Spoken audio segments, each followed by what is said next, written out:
So, hello everyone, welcome to Utpal Chemistry. Already আমি ৰেজনেন্সৰ তিনিটা পাৰ্টত গোটেই ৰেজনেন্সখিনি খতম কৰিছো। ৰেজনেন্স কেনেকুৱা হয়, ৰেজনেন্সৰ গোটেইখিনি এফেক্ট, এপ্লিকেশ্যন প্লাছ আমি কেইটামান এক্সাম্পল ডিছকাছ কৰিছো কুৱেশ্যন ৱাইজ। সো আজি আমাৰ সেকেন্ড তোমাৰ নেক্সট টপিক হ'ল হাইপাৰ কনজুগেশ্যন। মানে কি কৰিম মই প্ৰথমতে resonance, then hyperconjugation, then inductive effect পঢ়াম। ওকে, সো আমি আহো এতিয়া হাইপাৰ কনজুগেশ্যনলৈকে। চোৱা, হাইপাৰ কনজুগেশ্যনটো কি হয়, তোমাৰ একেই বস্তু ৰেজনেন্সৰ নিচিনাই। এইটো আমাৰ কি বুলি কয়, নো বন। হাইপাৰ কনজুগেশ্যনত তোমাৰ চোৱা, হাইপাৰ কনজুগেশ্যন সেইদিনাখন মই এফবিটো কিবা এটা লিখিছিলো। হাইপাৰ কনজুগেশ্যন মানে আদাৰৱাইজ তুমি নো বন ৰেজনেন্স বুলি লিখিব পাৰা, অৰ আদাৰৱাইজ এইটো কি বুলি কয়, বেকাৰ-নাথেন এফেক্ট বুলি কয়। Okay, Baker Nathan effect. চোৱা, হাইপাৰ কনজুগেশ্যন কি হয়, এটা স্পেচিয়েল কাইণ্ড অফ ৰেজনেন্স। আমি ডিসকাস কৰিলে গম পাবা এক্সাম্পল বিলাক লৈ, এটা কি হয়, special kind of resonance. Okay, then এইটো কেতিয়া কেতিয়া তোমাৰ হাইপাৰ কনজুগেশ্যনটো হ'ব, এটা মলিকুল এটাত, এটা সিস্টেম এটাত হাইপাৰ কনজুগেশ্যন কেতিয়া কেতিয়া হ'ব,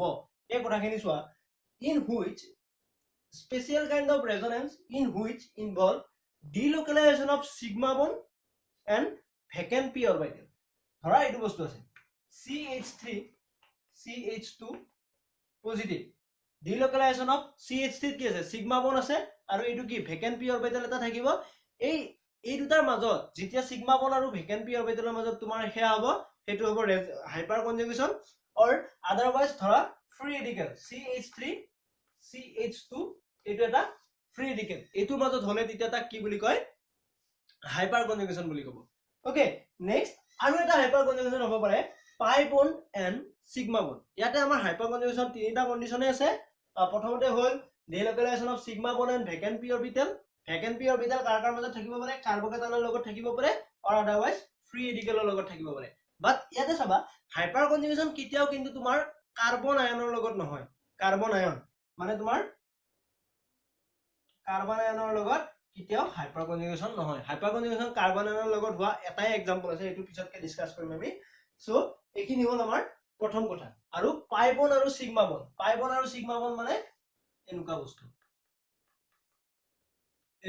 এইটোৰ মাজত কি হ'ব পাৰে, হাইপাৰ কনজুগেশ্যন আহিব পাৰে। ওকে, এইখিনি হ'ল আমাৰ প্ৰথম কথা। নেক্সট আহো এতিয়া হাইপাৰ কনজুগেশ্যনৰ তোমাৰ কি পঢ়িম আমি এতিয়া, কণ্ডিশ্যন। চোৱা, হাইপাৰ কনজুগেশ্যনত তিনিটাই অকল সেয়া আছে। আমি প্ৰথমতে সেইখিনি পঢ়াৰ আগতে আমি কি পঢ়ো, কি আছে, কণ্ডিশ্যন অফ হাইপাৰ কনজুগেশ্যন। চোৱা, কি কৰো মই, প্ৰথম কথা ধৰা এটা কাৰ্বকেটায়ন আছে, কি আছে, কাৰ্বকেটায়ন। ইয়াতে কি আছে, সিগমা বন্ড আছে, ইয়াতে ভেকেন্ট পি অৰবিটেল আছে। এতিয়া চোৱা, প্ৰথম কথা হ'ল কাৰ্বকেটায়নৰ ওচৰত এইটো কাৰ্বনক কি বুলি কয়, আলফা কাৰ্বন। ওকে, আলফা কাৰ্বনৰ ওচৰত, আলফা কাৰ্বনৰ লগত যিটো হাইড্ৰজেন এটাচ থাকে তাক কি বুলি কয়, আলফা হাইড্ৰজেন বুলি কয়। এতিয়া কি হ'ল, তোমাৰ প্ৰথম কথা কণ্ডিশ্যন, মানে হাইপাৰ কনজুগেশ্যন হ'ব লাগিলে তোমাৰ প্ৰথম কণ্ডিশ্যন আহিব লাগে যে alpha carbon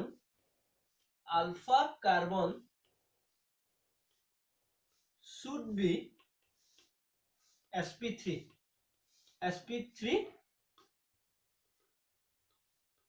hybridized, sp3 hybridized হ'ব লাগিব। আৰু নেক্সট হ'ল alpha hydrogen should be present। এই দুটা হ'ল মেইন কণ্ডিশ্যন, মানে হাইপাৰ কনজুগেশ্যন হোৱাৰ কাৰণে। ঠিক তেনেকৈ কাৰ্বকেটায়ন গ'ল। এবাৰ 2 নম্বৰটো চোৱা, CH3 CH2 ফ্ৰী ৰেডিকেল। ইয়াতো সেই একেই কণ্ডিশ্যন, এইটো হ'ব তোমাৰ আলফা কাৰ্বন। এই আলফা কাৰ্বনটো কি আছে, ইয়াতেও তোমাৰ sp3 হাইব্ৰিডাইজ আছে, আৰু লগতে তোমাৰ আলফা হাইড্ৰজেন আছে। সো এইটো সিস্টেমো কি হ'ব, তোমাৰ হাইপাৰ কনজুগেশ্যন ইয়াতো হ'ব। ঠিক তেনেকৈ তোমাৰ এলকিনটো কি আহিব পাৰে, CH3 CH double bond CH2। এইটোতো চোৱা, এই এলকিনটোৰ ওচৰতো এইটো কাৰ্বন কি হ'ব, তোমাৰ আলফা কাৰ্বন হ'ব। এই আলফা কাৰ্বনত হাইড্ৰজেন আছে, সো কি হ'ব, এইটো তোমাৰ হাইপাৰ কনজুগেশ্যনত পাৰ্ট ল'ব। হ'ব, এইখিনিকে আমি প্ৰথম কথা বুজিলো। নেক্সট আহো এতিয়া হাইপাৰ কনজুগেশ্যনৰ যিকেইটা মেইন কথা আছে। ওকে, তোমাৰ যেনেকৈ সেইদিনাখন আমি প্ৰথম পঢ়িছিলো ৰেজনেন্সত কনজুগেশ্যন বিটুইন কি হয় সিগমা বন্ড এন্ড কাৰ্বকেটায়ন চাই দেখিবা ধৰা এটা নৰ্মেল এক্সাম্পল লৈছো CH3 CH2 পজিটিভ কি হয় বুলি কৈছো নো বন্ড ৰেজনেন্স মানে তোমাৰ ইয়াতে ৰেজনেন্সত কি হৈছিল আমাৰ লোন পেয়াৰ অৰ তোমাৰ পাই বন্ডটো কি হৈছিল ডিলোকেলাইজ হৈছিল মানে ৰেজনেন্সত কি হয় লোন পেয়াৰটো ডিলোকেলাইজ হয় অৰ আদাৰৱাইজ পাই বন্ডটো ডিলোকেলাইজ হয় মানে ইয়াতে চোৱা আমি ইনাখনে পঢ়িছো ৰেজনেন্সৰ কন্ডিশন আকৌ এবাৰ চাই লবা এই মলিকুলটো যদি আমি লিখো ভালকে ইয়াতে লিখিছো CH2 পজিটিভ চোৱা চাবা দেই এই মলিকুলটো যদি মনোযোগ দিয়া ওকে যদি মনোযোগ দিয়া এটো ভালকে লিখো আৰু এবাৰ এটা সিগমা বন্ডত তোমাৰ কেইটা ইলেক্ট্ৰন থাকে এটা সিগমা বন্ডত তোমাৰ দুটা ইলেক্ট্ৰন থাকে চাবা দেই এই যেটো কাৰ্বন আছে এই কাৰ্বনটো তোমাৰ অক্টেট ফিল আপ হৈছে নেকি চাবা ইয়াতে দুটা ইলেক্ট্ৰন আছে ইয়াতে দুটা ইলেক্ট্ৰন ইয়াতে দুটা ইলেক্ট্ৰন টোটাল কেইটা ইলেক্ট্ৰন আছে এইটো কাৰ্বনত টোটাল কেইটা আছে 6টা আৰু এটো চোৱা দুটা দুটা দুটা দুটা টোটাল আছে 8টা সো এটো কাৰ্বনে অক্টেট ফিল আপ হৈ আছে আৰু এটো কাৰ্বনত অক্টেট নাই সো কি কৰিব এই কাৰ্বনটো কি কৰিব তোমাৰ অক্টেট হ'ব ট্ৰাই কৰিব অক্টেট হ'ব ট্ৰাই কৰিলে চোৱা পসিবিলিটি কি আছে হয় ইয়াৰ ওচৰত ডাবল বন্ড নাই ডাবল বন্ড থাকিলে আমাৰ লগতো ৰেজনেন্স হলে হয় সো ইয়াতে চোৱা কি কৰিব এই হাইড্ৰোজেনটো যেটো আছে ন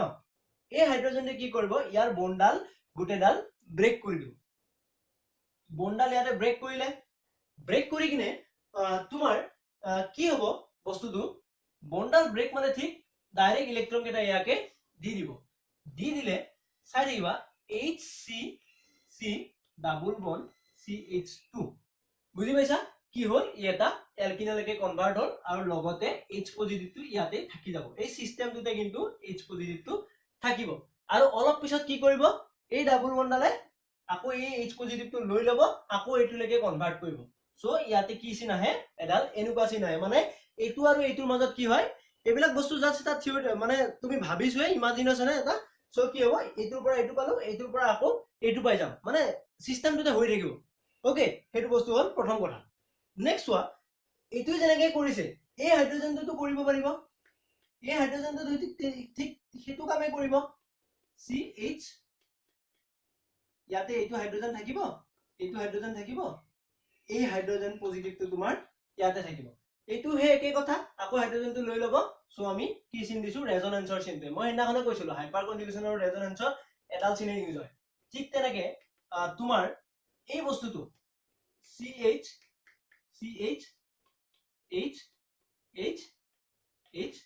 পজিটিভ সো আৰামসে এটো বস্তু থাকো সো আমি কি পালো ইয়াতে চাবা কি হল তোমাৰ অকল ইলেক্ট্ৰন কেটা দি দিছে প্ৰটন দুই কি হৈছে উলাই গৈছে সিস্টেমটোতে আছে কিন্তু জাস্ট উলাই যোৱা দেখাইছে আকৌ হি এবজৰ্ব কৰি লৈ লৈছে চোৱা আমি এতিয়া কথাটো হল ইয়াতে কেইটা হাইপাৰ কনজুগেশ্যন স্ট্ৰাকচাৰ পালো ওকে চোৱা এটোটো এটা মেইন স্ট্ৰাকচাৰে 1 2 3 4 মানে total hyperconjugation structure HC লিখুৱা HC ইকুৱেল টু কিমান পাইছো 4 চোৱা HC উলোৱাৰ আৰু এটা ৰুল আছে hyper conjugating structure HCS লিখিছো equal to number of alpha hydrogen plus 1 মানে alpha hydrogen এটা কেইটা থাকিব আৰু তাৰ লগত আমি কি কৰিব লাগিব plus 1 এড কৰিব লাগিব সো এই ইয়াতে alpha hydrogen কেইটা আছিল 1 2 3 টা সো plus 1 এড কৰিছো 3 plus 1 equal to 4 বুজি পাইছা সিস্টেমটো এটো হল আমাৰ প্ৰথম কন্ডিশন নেক্সট আহো এতিয়া আমি কনজুগেশ্যন between sigma bond and free radical conjugation between sigma bond আৰু free radical ইয়াতে কি হ'ব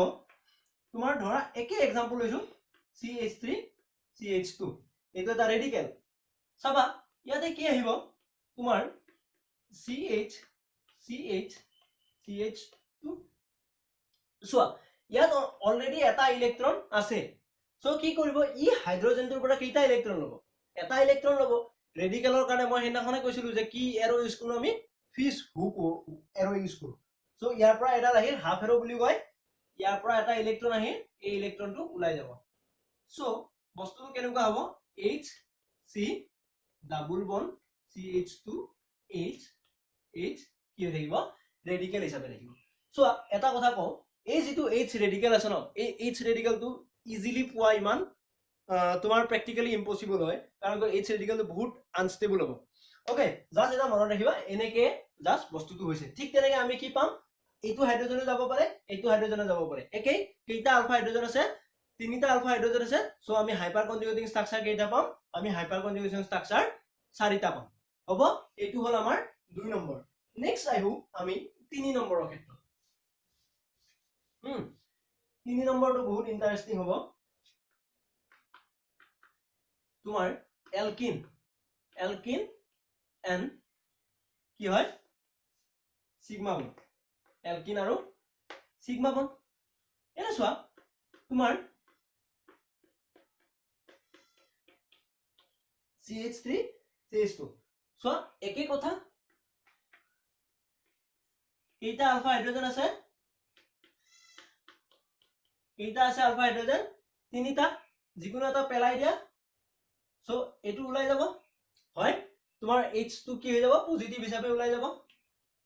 HCH double bond CH2 minus আৰু H পজিটিভ হিচাপে থাকিব সো টোটাল সিস্টেমটো চোৱা এই টোটাল সিস্টেমটো কি হৈ আছিল নিউট্ৰেল আৰু আলটিমেটলি যাই আমি কি পাইছো H পজিটিভ H নেগেটিভ গোটেই সিস্টেমটো কি হৈ আছে নিউট্ৰেল হৈ আছে হ'ব বুজি পাইছো সো ঠিক তেনেকৈ ইফালে এটা হ'ব আৰু ইফালে এটা হ'ব টোটাল কেইটা পাম আমি চাৰিটা হাইপাৰ কনজুগেটিভ স্ট্ৰাকচাৰ পাম ওকে এখানেকে বুজিলা নেক্সট আহু এতিয়া আমি এটা বহুত ডাঙৰ এটা এক্সাম্পল লম টলুইন ওকে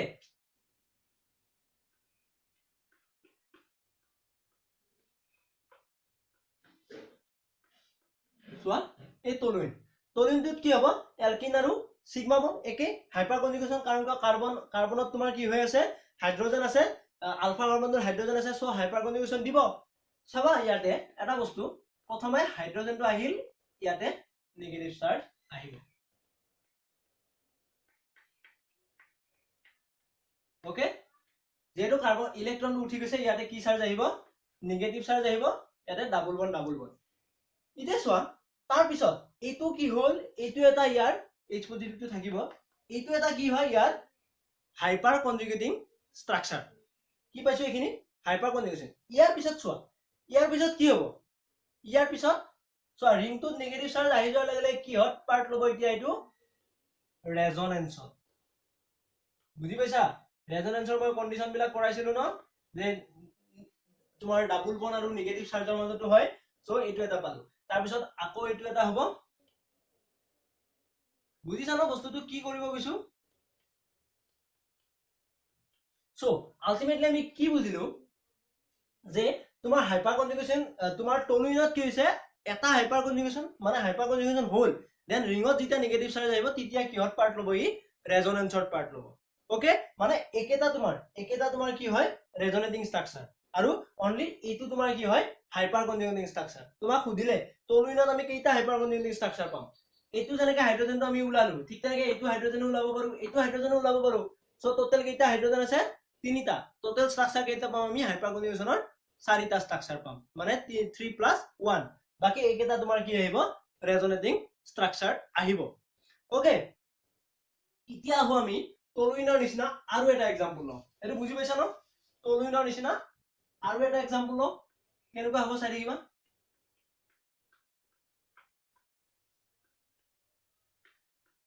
চাই দেখা চোৱা এই টলুইনটোত কি হৈছে এটো টলুইন নহয় এটো তোমাৰ কি আছে কাৰ্বন হাইড্ৰোজেন কেইটা জাগাত আমি কি কৰিছো তোমাৰ ক্লোৰিন এড কৰিছো ওকে এটা চোৱা হাইড্ৰোজেনটো কি হয় নৰমালি হাইড্ৰোজেনটো তোমাৰ কিহত থাকে হাইড্ৰোজেনৰ এতিয়ালৈকে গ্ৰুপ ডিসাইড নাই হাইড্ৰোজেনটো তোমাৰ 1 নম্বৰ গ্ৰুপত থাকে আৰু ইফালে যায় 17 নম্বৰৰ গ্ৰুপত থাকে ই মানে চাৰিফালে খিচিৰি বিচিৰি হৈ থাকে সেইকাৰণে হাইড্ৰোজেনটো ক'ত থাকে মাজত থাকে এটা কি হ'ল এই ক্লোৰিন হাইড্ৰোজেনটো তেনে নৰমালি কি আছিল কোনো ধৰণৰ লোন পেয়াৰ নাছিল বা কিবা নাছিল ইলেক্ট্ৰোনেগেটিভ এফেক্ট নাছিল ইলেক্ট্ৰোনেগেটিভিটি নাছিল সো সেই কাৰণে তোমাৰ হাইড্ৰোজেনটো কি কৰিছিল প্লাস এইচ দেখাইছিল এতে চোৱা এই ক্লোৰিনটো কি কৰিছে চোৱা এই ক্লোৰিনটো ইলেক্ট্ৰোনেগেটিভ ই কি কৰিব এইখিনি বন্ডাল ভাঙিব নেকি ইফালেতো নিদিয়ে ই বন্ডাল কাৰণ কিয় ইয়াত অলৰেডি তাক ইলেক্ট্ৰন লাগে ইয়াতে দুডাল টোটেলি কি হৈ আছে অক্টেট হৈ আছে ই যদি ভাঙি যায় ভাঙি গলে কি হৈ যাব আৰু 7টা ইলেক্ট্ৰন থাকিব হেতুটো হ'ব নোৱাৰে ই কি কৰিব দুটা ইলেক্ট্ৰন লৈ পলাই গুচি যাব দুটা ইলেক্ট্ৰন লৈ পলাই গুচি গলে এটোটো আনস্টেবল হ'ব তেতিয়া কি কৰিব এইডাল বন্ড ইফালে গুচি যাব বুজিছা সি এখিনি নেদেখিব পাৰা দে লাইটৰ পোহৰ পৰে যেহেতু এডাল এৰাই গল সো ইয়াতে কি চাৰ্জ আহিব পজিটিভ চাৰ্জ আহিব বুজি পাইছা এইটো হল তোমাৰ প্ৰথম স্ট্ৰাকচাৰ তাৰ পিছত কি আহিব এগেইন মই কোৱাৰ নিচিনা ৰেজোনেন্স স্ট্ৰাকচাৰ আহিব এটা চোৱা বস্তুটো কি ক'ব গৈছো আগৰটোত কি হৈছিল তোমাৰ ৰিংলৈকে বস্তুটো দিছিল যোনটো টলুইন আছিল যেটো টলুইন আছিল এই টলুইনটোত এনেকে বস্তুটো আহিছিল মানে ইলেক্ট্ৰনৰ ডেনসিটিটো কোনফালে আহিছিল ৰিংলৈকে আহিছিল বাট এই এটো সিস্টেমটোত কি হৈছে ইলেক্ট্ৰনৰ ডেনসিটি ৰিংৰ পৰা ই উলাই লৈ গৈছে সো এটোত কি হ'ব মাইনাস এইচ এফেক্ট মানে নেগেটিভ হাইপাৰ কনজুগেশন বুজিছা আৰু ঠিক তেনেকে তোমাৰ এটোত কি হ'ব এটোত হ'ব তোমাৰ পজিটিভ হাইপাৰ কনজুগেশন এতিয়া আহো আমি hyper conjugation type of hyper conjugation এখিনি বুজিছা ন ক্লোৰিনৰ ক্ষেত্ৰত কিহৰ কাৰণে নেগেটিভ হাইপাৰ কনজুগেশন হ'ল ইলেক্ট্ৰনেগেটিভ হোৱাৰ কাৰণে আৰু হাইড্ৰোজেনৰ ক্ষেত্ৰত কিহৰ কাৰণে পজিটিভ হাইপাৰ কনজুগেশন হৈছে এটো বুজিছা এতিয়া আহো আমি টাইপ এতিয়া তোমাৰ টাইপ অফ হাইপাৰ কনজুগেশন চাও ওকে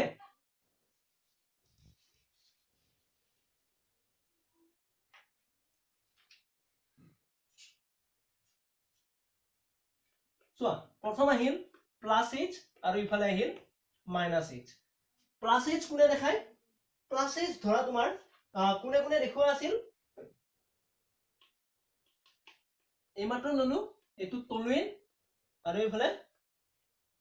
এটো হল CCl3 এটা চোৱা এটোত কি হৈছে মই এটা বস্তু এটা কও এটোত কি হৈছে ইলেক্ট্ৰন ডেনসিটি অন ring যেহেতু পজিটিভ হাইপাৰ কনজুগেশন কি হৈছে ইনক্ৰিজ আৰু ইয়াতে কি হৈছে এটোত ডিক্ৰিজ এটোত তোমাৰ ইলেক্ট্ৰন ইফালে লিখিছো এনেও ডিক্ৰিজ ইলেক্ট্ৰন ডেনসিটি ডিক্ৰিজ এটা চোৱা প্ৰথম কথা ইলেক্ট্ৰন ডেনসিটি যেহেতু ইনক্ৰিজ হৈছে আৰু ইলেক্ট্ৰন ডেনসিটি যেহেতু ইয়াতে ডিক্ৰিজ হৈছে কোনটোত ইলেক্ট্ৰোফিলিক সাবস্টিটিউশন বেছি ভাল হ'ব ইলেক্ট্ৰোফিলিক সাবস্টিটিউশন এটো তোমাৰ কাৰণ ইয়াতে ইলেক্ট্ৰন ডেনসিটি বেছি আছে ইলেক্ট্ৰন ডেনসিটি বেছি থাকিলে তোমাৰ কি আহিব ইলেক্ট্ৰন ডেনসিটি বেছি হ'ব সো আমাৰ এটোত কি হ'ব ARAC aromatic electrophilic substitution reaction rate increases এটোত ARAC rate এটোত কি হ'ব decrease ARAC rate decrease এতিয়া আমি ইলেক্ট্ৰন তোমাৰ ধৰা এতিয়া প্লাস এইচ আমি মাইনাস এইচ বুজিলো নেক্সট আহু তোমাৰ হিয়ালৈকে CH3 CD3 CT3 এইবিলাক গুটেবিলাকে কি দেখায় হাইপাৰ কনজুগেশন দেখায় বুজিছা ঠিক তেনেকে CF3 CCl3 CBr3 CI3 চোৱা এই গুটেকেইটাৰ ভিতৰত হাইপাৰ কনজুগেশনৰ অৰ্ডাৰ ঘটিছে কি ঘটিছে হাইপাৰ কনজুগেশনৰ অৰ্ডাৰ চোৱা মই এটা কথা কলো যে হাইপাৰ কনজুগেশনত কি হয় বন্ডাল ব্ৰেক হয় হাইপাৰ কনজুগেশনত কি থাকে বন্ডাল ব্ৰেক হৈ যায় এটা চোৱা বন্ডাল যাৰ ক্ষেত্ৰত ইজিলি ব্ৰেক হয় হেতু কি হ'ব ইজিলি তোমাৰ hyper conjugation positive hyper conjugation বা নেগেটিভ হাইপাৰ কনজুগেশন ইজিলি দিব পাৰিব বুজিছা এটা চোৱা আমি যেতিয়া স্পেক্ট্ৰোস্কোপি পঢ়িছিলো তেতিয়া এটা বস্তু জানো heavier the isotope etu chua heavier the isotope more strong the bond strong bondal ki hobo beshi strong hobo so yate kuntu beshi heavier yate tumar tritiumor mass tu beshi ase so tritiumor ki hobo bondal ki hobo beshi tight hobo tight hoar kane ki koribo hyper conjugation effect tu easily dekhabo nware so ki hobo CH3 greater than CD3 greater than CT3 hobo বুজি পাইছা আৰু ঠিক তেনেকে এটো তো হে একে condition ইয়াৰ ভিতৰত কোনটো চোৱা ইয়াৰ ভিতৰত ফ্লোৰিন কাৰ্বন আৰু ফ্লোৰিন তোমাক বস্তুটো কও কাৰ্বন আৰু ফ্লোৰিন তোমাৰ সেম পিৰিয়ডত আছে সেম পিৰিয়ডত থাকিলে বন্ডাল বেছি ষ্ট্ৰং হ'ব নে কাৰ্বন আৰু আয়োডিন ডিফাৰেন্ট পিৰিয়ডত বন্ডাল বেছি ষ্ট্ৰং হ'ব কাৰ্বন অবভিয়াছলি তোমাৰ কাৰ্বন আৰু ফ্লোৰিনৰ বন্ডাল বেছি ষ্ট্ৰং হ'ব কিহৰ কাৰণে কাৰ্বন আৰু ফ্লোৰিন দুটা সেম পিৰিয়ডত আছে সো এইডাল বন্ড বেছি ব্ৰেক কৰা ইজি হ'ব নে এইডাল বন্ড ব্ৰেক কৰা ইজি হ'ব তোমাৰ অবভিয়াছলি CI3 বন্ডাল ব্ৰেক কৰা বেছি ইজি হ'ব সো তোমাৰ হাইপাৰ কনজুগেশ্যন এফেক্ট কাৰ কাৰণে বেছি হ'ব CI3 সবতকে বেছি then CBr3 then CCl3 then CF3 এইটো হ'ল তোমাৰ হাইপাৰ কনজুগেশ্যন ইফেক্টৰ স্ট্ৰাকচাৰ তোমাৰ অৰ্ডাৰটো CI বন্ড লিখি দিবা নোট কৰিবা CI bond weaker than CF okay এইখিনিকে বুজিছা এতিয়া আহো আমি তোমাৰ অৰ্ডাৰটো তোমাৰ ফাৰ্স্ট আহে ৰেজোনেন্স তাৰ পিছত আহে হাইপাৰ কনজুগেশ্যন তাৰ পিছত আহে তোমাৰ ইনডাকটিভ এফেক্ট হ'ব এইখিনি মনত থাকিব এতিয়া আহো আমি কিছুমান কেইটামান একেলগে এক্সাম্পল কৰাই দিও কাৰ তাতে কেইটা আলফা হাইড্ৰোজেন আছে এইখিনিকে বুজিছা নেক্সট ক্লাছত আমি কি কৰিম হাইপাৰ কনজুগেশ্যনৰ তোমাৰ এপ্লিকেশন চাম নেক্সট ক্লাছত এতিয়া তোমাৰ কেইটামান এক্সাম্পল লও কাৰ তাতে কেইটা আলফা হাইড্ৰোজেন আছে যিবিলাক বহুত সৰু সৰু ন মানে বিএসসি যিবিলাক আছে সেইবিলাকে মনোযোগ দি চাবা এটো বহুত ডাঙৰ কনসেপ্ট এটো চোৱা আলফা হাইড্ৰোজেন কেইটা আছে ইয়াতে এই আলফা হাইড্ৰোজেন তোমাৰ হাইপাৰ কনজুগেশ্যন কাৰ মাজত হয় কাৰ্বকেটায়ন অৰ সিগমা বন্ড ইয়াৰে ওচৰত আলফা হাইড্ৰোজেন এটো আৰু এটো ইয়াতে দুটা আছে সো আমাৰ কেইটা আলফা হাইড্ৰোজেন আহিব চাৰিটা আলফা হাইড্ৰোজেন আহিব ঠিক তেনেকে এইটো ধৰা ফ্ৰী ৰেডিকেল আছে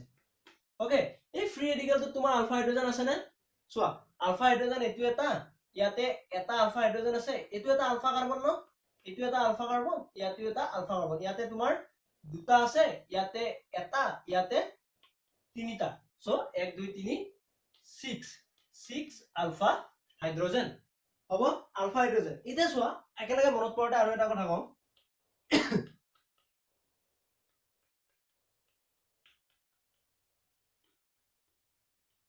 এটো তোমাৰ হাইপাৰ কনজুগেশ্যন দেখাব নেকি এটো তোমাৰ হাইপাৰ কনজুগেশ্যন নেদেখায় কাৰণ কি ইয়াতে আলফা কাৰ্বন আছে আলফা কাৰ্বন থাকিলেও কি হৈছে ইয়াতে তোমাৰ আলফা হাইড্ৰোজেন নাই সো সেইকাৰণে ই কি কৰিব হাইপাৰ কনজুগেশ্যন নেদেখায় মনত ৰাখিব সো ইয়াতে কেইটা পালো আমি 6টা আলফা হাইড্ৰোজেন ঠিক তেনেকে এটুত চোৱা এটুত কেইটা আলফা হাইড্ৰোজেন আছে এটুত আলফা হাইড্ৰোজেন আছে নে এটো তোমাৰ দুটা মিথাইল গ্ৰুপ ইয়াতে হাইড্ৰোজেন আছে নেকি নাই সো ইয়াতে 0 আলফা হাইড্ৰোজেন ঠিক তেনেকে এটো ধৰা এটা ললা এটো তোমাৰ কেইটা আলফা হাইড্ৰোজেন আছে ইয়াতে তোমাৰ দুটা ইয়াতে এটো CH3 আছিল ন তিনিটা সো তিনটা পাঁচটা সাতটা 7 আলফা হাইড্ৰোজেন হ'ব মনত থাকিব এনেকে বহুতখিনি আমি তোমালোকে নিজে নিজে এক্সাম্পল লৈ কৰি থাকিবা হ'ব এতিয়া আহো আমি মেইন কথাটো লৈকে চোৱা আমি অলৰেডি ৰেজোনেন্স পঢ়ি আইছো ৰেজোনেন্সে গুটেখিনি এপ্লিকেশন পঢ়িলো প্লাস এইখিনি চোৱা তোমালোকে হাইপাৰ কনজুগেশ্যনটো পঢ়ি লবাই লগতে এটা কাম কৰিবা ৰেজোনেন্সৰ যিখিনি আছে সেইখিনি বস্তু এবাৰ ৰিভাইজ কৰি লবা তেতিয়া আৰু বেছি ষ্ট্ৰং হ'ব জেনাৰেল অৰ্গেনিক কেমিষ্ট্ৰি নাজানাকে বা তোমাৰ ৰিএকশন মেকানিজম নাজানাকে মানে কোড কি ইলেক্ট্ৰোফাইল কিতিয়া এড হ'ব কোড নিউক্লিওফাইল এড হ'ব তেতিয়া তাৰ পিছতে তোমালোকে কেমিষ্ট্ৰি অৰ্গেনিক কেমিষ্ট্ৰি বেছি ভাল পাবা সেইকাৰণে জেনাৰেল কেমিষ্ট্ৰি সিৰিজটো সোনকালে খতম কৰো আৰু তাৰ পিছত আমি বাকিখিনি কভাৰ কৰিব ট্ৰাই কৰিম এতিয়া আহো নেক্সট কথাটো লৈকে চোৱা নেক্সট কথাটো এনেকুৱা যে তোমালোকে যিমান চোৱা যিখিনি বস্তু মই পঢ়াই আছো সেইখিনি বস্তু নোট ডাউনটো কৰি যাবাই সেইখিনি মই ক'ব নালাগে তোমালোকে ডাঙৰ বস্তু হেয়া কৰি যাবা কিন্তু নোটটো এনেকুৱা নহয় যে ধুনীয়া ধুনীয়া আখৰে একদম পুৰা ছপা আখৰ মানে প্ৰিন্ট আখৰৰ নিচিনা ধুনীয়াকে আখৰ লিখিম এইটো নহয় তোমাৰ চোৱা এক্সাম এটা ক্ৰেক কৰিব লাগিলে তুমি ঘৰত যিমান কি নপঢ়া কিয় এক্সাম হলত যাই 3 ঘণ্টা সময়ত যিখিনি দিয়া এই সময়খিনিহে তোমাৰ বেছি গুৰুত্ব ইম্পৰ্টেন্ট হয় নহয় এটা তুমি নোটে বনোৱা বা কিবাই বনোৱা তোমাৰ কোনো ধৰণৰ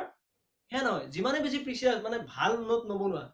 তোমাৰ একো লাভ নহব যদি তুমি কেমিষ্ট্ৰি কনসেপ্টটো নাজানা বুজি পাইছানে কি ক'ব গৈছো সো নোট বেয়া হোক বা ভালে হোক ভাল হ্যান্ডৰাইটিং বেয়া হ্যান্ডৰাইটিং একো নাই কেৱল নোটখিনি বনাবা জাস্ট নোটখিনি বনাবা তোমালোকে যাতে ভালকে পিছলৈকে ৰাখিব পাৰা ৰিভিজন দিব পাৰা সো ৰেজোনেন্সৰ এই তিনটা নোটখিনি বনালা এইখিনি নোটখিনি বনালা আৰামছে তোমালোকৰ লাহে লাহে গ্ৰো হৈ আহিব মানে বস্তুখিনি নোটছখিনি ভালকে ৰিভাইজ কৰি থাকিবা আৰামছে হৈ যাব বহুতখিনি মই যিমান পাৰো ইমান গোটেই টপিকখিনি কভাৰ কৰিব ট্ৰাই কৰিছোঁ কনচেপ্টখিনি চ' ভালকে পঢ়িবা এইখিনি বস্তু আকৌ কৈছো যে ভাল নোট কেৱল জেৰক্সৰ কাৰণে আহি যায় এতিয়া মই নোট ভালকে বনাওঁ ময়ো নকওঁ কাৰণ মোৰ নোট বনাব জানো মই মানে BSc পৰা নোট বনাই আহিছোঁ চ' নোট বনালে অকল জেৰক্সৰ কামতে আহে নোট বনাইছোঁ মই কাৰণ মোৰ টেষ্ট পেপাৰ তোমাৰ ডেইলি চাগে 2-3খনকে কৰিছিলোঁ এটা টাইমত চ' 2-3খনকে টেষ্ট পেপাৰ কৰাৰ